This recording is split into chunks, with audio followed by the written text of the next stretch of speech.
이낙연이 갑자기 등장했습니다. 엄중낙연. 엄중낙연께서 등장을 했습니다. 네. 지금 당이 술렁이고 있어요. 그러니까요. 이거 어떻게 되려나? 이거 어떻게 보세요, 형님?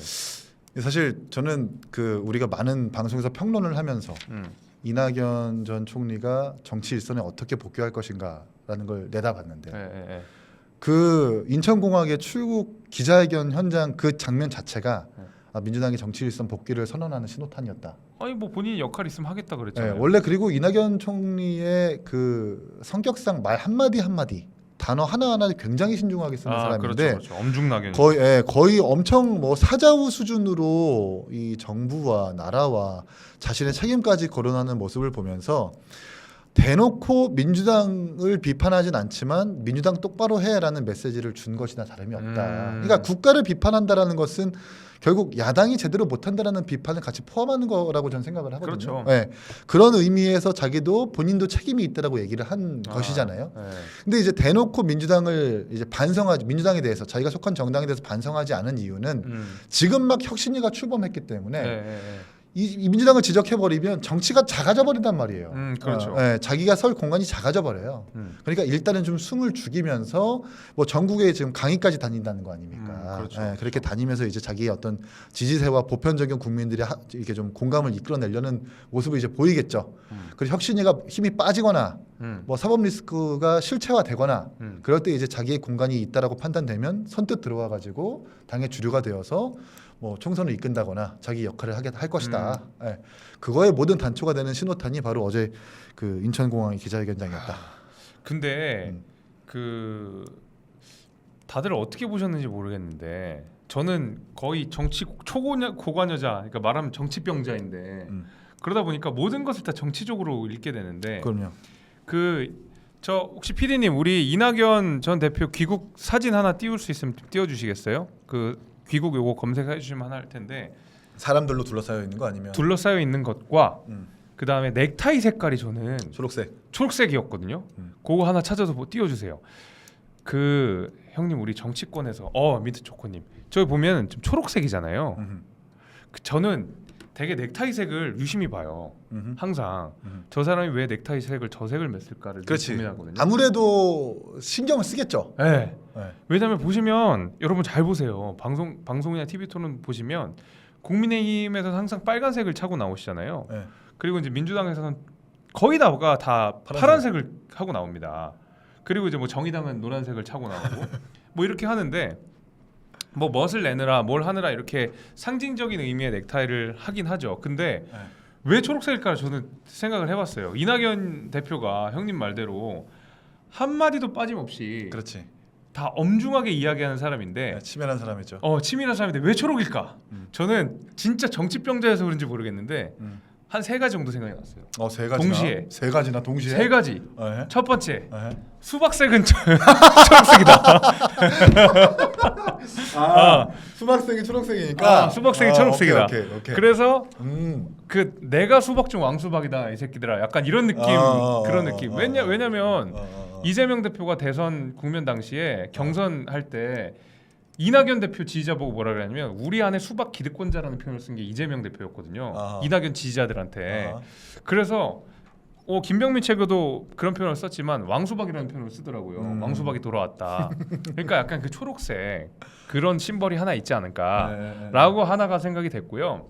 두 번째는 그 이재명 대표의 그러니까 민주당의 정치적 기반은 호남이잖아요. 그렇죠. 근데 이재명 대표가 호남에 인기가 없잖아요. 그렇죠. 근데 제가 생각하기로 민주당에서 호남을 상징하는 색이 초록색이에요. 왜죠? 왜냐하면 그 전에 김대중 때도 그랬고요. 그 전에 그 민주당 이전에 있던 모든 정당들의 색깔은 파란색이 아니라 초록색이었거든요. 그렇구나. 네. 참. 그리고 심지어 국민의당 호남을 압승을 했던 20대 국회 때 호남을 압승했던 국민의당도 초록색이에요. 그렇지. 그래서 저는 초록색을 맨 거에 두 번째 생각은 그런 거였어요. 오케이. 이재명 대표가 부족한 민주당의 정체성 그리고 채우겠다. 호남 내가 상징한다. 채우겠다. 네. 저는 그 생각이 들더라고요. 네, 그 생각이 굉장히 많이 들었어요. 마지막 한 가지는? 마지막 한 가지 뭐였는지 갑자기 기억이 안 나네. 근데 너무 정치 고관여정 해석 아니야? 아 그런가? 아, 이게 엄청난 난 상상도 못했던 의미부여인데. 아 저는 약간 그게 떠올랐어요. 그래서 음. 저 같으면 그러니까 평상시에는 네. 파란색으로 찼을 법한데 왜 초록색으로 찼을까? 저는 이제 그게 약간의 의문이었거든요. 분명히 의미를 담았을 거라고 봐요. 1시간 전에 진중권 교수도 똑같은 해석을 아 그래요? 하더래요. 이게 다 정치 고관여층들의 그러니까 해석이거든요. 이게 소위 말하는 정치병자들의 관심인데. 그럼 약간 만약에 이낙연 대표가 보라색을 하고 왔어요. 그럼 이제 민주당 파란색이고 국민의힘 빨간색을 혼합하면 보라색이 나오잖아요. 그런 약간 그런 식의 해석 같은데 그냥 자기가 좋아하는 색이 초록색이 아니었을까? 물론 그럴 수도 있습니다. 물론 그럴 수도 있는데 네. 저는 실제로 저 국민의당 그러니까 진중권 교수는 국민의당이라고 얘기하셨지만 저는 국민의당 플러스 네. 그전에 새천년 민주당부터 해가지고 네. 민주당의 심벌은 파란색이 아니라 초록색이었거든요. 그래서 이재명 대표의 부족한 점을 본인이 하겠다. 이제 근데 저는 그렇게 워낙 생각을 이낙연 했어요. 대표가 신중하다 보니까 옷 매무새나 이렇게 분위기에 맞는 옷을 고른다거나 그럴 때 항상 신경을 쓰겠죠. 그런 성격으로 널리 알려져 있으니까 그럴 가능성도 없지는 않은 것 같아요. 그러니까요. 네. 그러니까 정치인들이 가장 포인트를 많이 주는 게 이 넥타이기 때문에 저는 그 넥타이를 가지고 5만 가지 해석을 다 하거든요. 그래서 그런 생각을 좀 혼자 해봐야 기자가 한번 백브리핑이든 물어봤으면 좋겠네요. 그러니까 왜 그때 초록색입니까? 그날 굳이 왜 초록색을 매셨습니까? 하면 여러분의 상상에 맡기겠습니다. 이러면 또 잘하시네요. 이러면 또 이게 오픈 결말인 거지. 야, 이낙연 대표 이거 부족한 정체성, 호남의 정체성을 채우려는 의도가 있구나. 이렇게 해석이 될 수도 있는 거고. 다른 방송에서 넥타이 얘기를 좀 했나 봐요. 그래서 그러니까 그 서은화님께서 이제 말씀을 해주셨는데 저도 그게 보이더라고요. 되게 그게 뚜렷하게 보였고 저만 해도 넥타이 색깔 신경 쓰거든요. 그건 남자라면. 네. 그러니까 누구든 넥타이는 사실 그 옷과 매치가 잘 되는지부터 시작해가지고 그 분위기에 맞는지를 항상 신경을 쓰니까. 그렇죠. 네, 당연히 예측할 수 있는 것 같습니다. 네, 아무튼 그래서 저는 그런 생각을. 그래서 수박도 저는 좀 있었다고 생각해요. 수박도. 내가 새끼들아 왕수. 안 그래도 그 해외 자기 강의하면서 개딸들이 그 수박 깨진 그림 들고 가가지고 막 시위했다는 거 아니에요? 그러니까요. 네. 지금 엄청 많이. 그러면 차라리 그냥 수박을 갖고 가가지고 상징되는 색을 차라리 보여줘서 결집시키겠다. 뭐 이런 의도도 있을 수도 있겠죠. 그래서 지금 비명계 구심점 이런 얘기를 하는데 사실은 저는 그렇게 생각해요, 형님.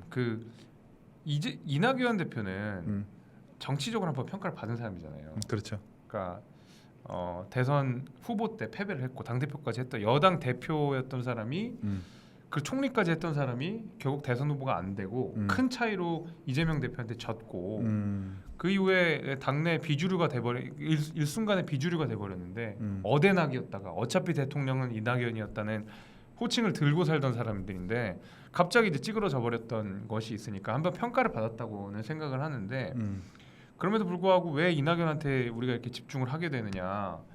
이게 보면 결국 이재명 대표에 대한 반감 아니겠어요? 그렇죠. 누군가를 채워주길 바라는 거 아니겠어요? 그 반감에 또 여지나 여운이 있을 수밖에 없는 게 그때 전당대회 마지막 3차 전당대회에서 수도권일 때 맞아. 마지막에서 일반 여론조사에서 70%가 나왔잖아요. 맞아. 우리 당 입장에서는 그게 굉장히 무서운 거야. 그러니까요. 우리가 가장 최약체로 알고 있는 수도권에서 저만큼의 지지세를 얻고 있다라는 것은 만약에 이재명 대표의 체제가 약해지고 이낙연 대표의 민주당이 공고히 완성됐을 때 그건 정말 우리가 총선에서 우리가 예측할 수 없는 거예요. 그렇죠. 네, 사실 이낙연 대표도 그걸 알고 있고 당원들도 그 강점을 알고 있기 때문에 지금까지 이낙연 대표가 살아있을 수 있는 거죠.